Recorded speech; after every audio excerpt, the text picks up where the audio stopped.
plenary power, the final step in Trump's American autocracy. This is pretty mind-boggling. Yesterday, one of Trump's assistant attorneys, one of his guys in federal court, said that Trump cannot be challenged by the courts. Trump's decisions are final. This all came out of a guy named Carl Schmitt. He was the philosopher king of the Nazi party back in the 1930s.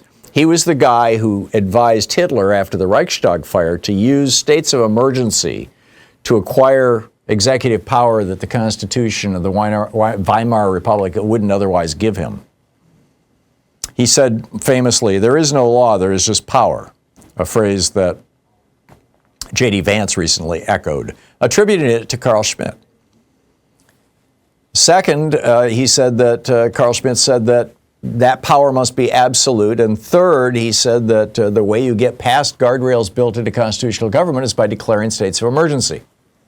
And that's what Trump is trying to do, or talking about doing, with the Insurrection Act. I mean, this is just crazy stuff. For your friends, everything, for your enemies, the law. I mean, here, Trump couldn't tell Carl Schmitt from Fred Flintstone, but he instinctively understands this guy's theories. I mean, for example, flouting the Hatch Act. It's 2 years in prison for trying to sell Teslas from the front of the White House. But Trump just did it right in front of God and the whole world and says, I dare you.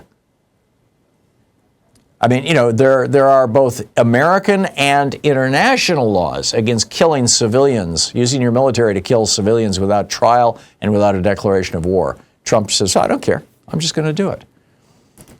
The Constitution says a president may be impeached for bribery. And so Donald Trump takes an alleged bribe in this jet from Qatar, and then he takes $2 billion as an investment in his little family's crypto business in exchange for giving high-tech chips to the United Arab Emirates in violation of American national security. I mean, can you imagine if a Democrat did that, if Joe Biden did that? He's exempting companies that give him gifts or money from antitrust regulations, tariffs, and Foreign Corrupt Practices Act enforcement. And now he's going to Carl Schmitt's second primary doctrine, which is there's only two kinds of people in the world: your friends and your enemies. You give your friends everything, you punish your enemies relentlessly. Again, Carl Schmitt was the guy who taught Hitler how to be Hitler. And Trump is doing this. He's characterizing Democrats and using terms that have never been used before by any president. In fact, George Washington warned against. And his friends, he lets them get away with anything they want. Take $50,000 bribe from the FBI? No problem. You could be in charge of ICE. Look the other way as Jeffrey Epstein and his friends, possibly including his best friend, rape young girls in Florida for 8 years while you're the state's attorney general. Pam Bondi can do no wrong. Donald Trump's friends, but now he's preparing this sledgehammer, and that is the Insurrection Act.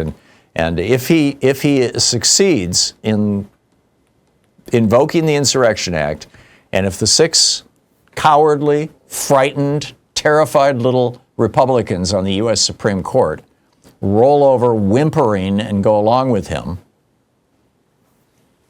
then America really and truly will be screwed. I mean, this is when we become a full-out dictatorship.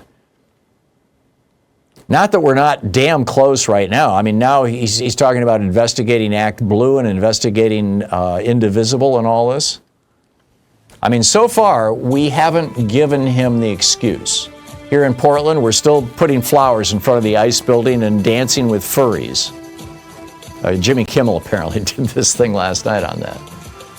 But the day will come, I think. He's ramping up provocations, him and Miller and Noem and Homan. They are ramping up the provocations worse and worse and worse every day. Eventually, people are going to break and fight back. And when that happens, he's going to bring down the hammer.